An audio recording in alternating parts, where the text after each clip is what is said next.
quick review of the imaging windows and plane, our parasternal long axis view, where you see the aortic valve, the left atrium, the mitral valve, leaflet, the anterior mitral valve leaflet, the posterior mitral valve leaflet, the subvalvular apparatus, and the left ventricle itself, the posterior wall, the interventricular septum, and the right ventricular outflow tract, as seen in the parasternal long axis, ensuring that the septum is almost parallel to the aortic root. You won't be seeing the apex of the left ventricle in this view, and this would just be good for some of the measurements that you may want to take. Then from there, you know, your notch is pointing towards the patient's right shoulder, as you can see from the positioning. So if you turn from there clockwise to the patient's left shoulder, you immediately get to the parasternal short axis view at different level.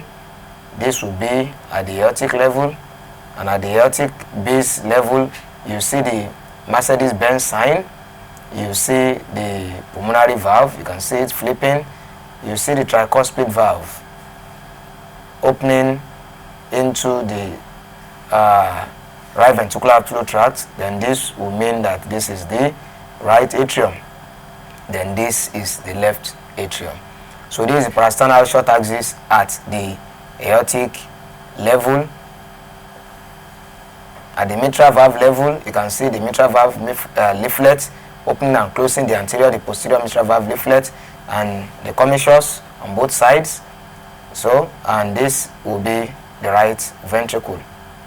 So, and further tilting down will give you the papillary muscle level. You can see the two papillary muscles, and you can see the IVS and the posterior wall. And if you go down further, you'll be getting the apical level at the parasternal short axis. This can be good for viewing thrombus, which can be seen at times at the apex, which might not be seen in other views. This can be very useful. And those are the parasternal short axis view. Then when we go from there, you can lie flat.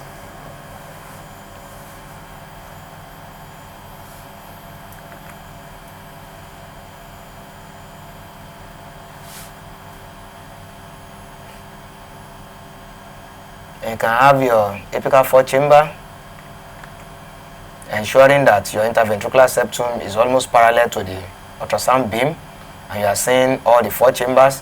This will be the mitral valve leaflets, the left atrium, the left ventricle, right atrium, the tricuspid valve, interatrial septum, interventricular septum, the apex, and the base of the heart. So a little tilting upward or cephalic tilting will give the 5-chamber view. Let's reduce the depth. Okay. We'll give the 5-chamber view, where you can now see the aorta, the aortic valve, the ascending aorta, and the left ventricular outflow tract for the 5-chamber view, just by tilting the probe a little upward. And from the 4-chamber view again, if you go counterclockwise, again from the 4-chamber view, if you go counterclockwise,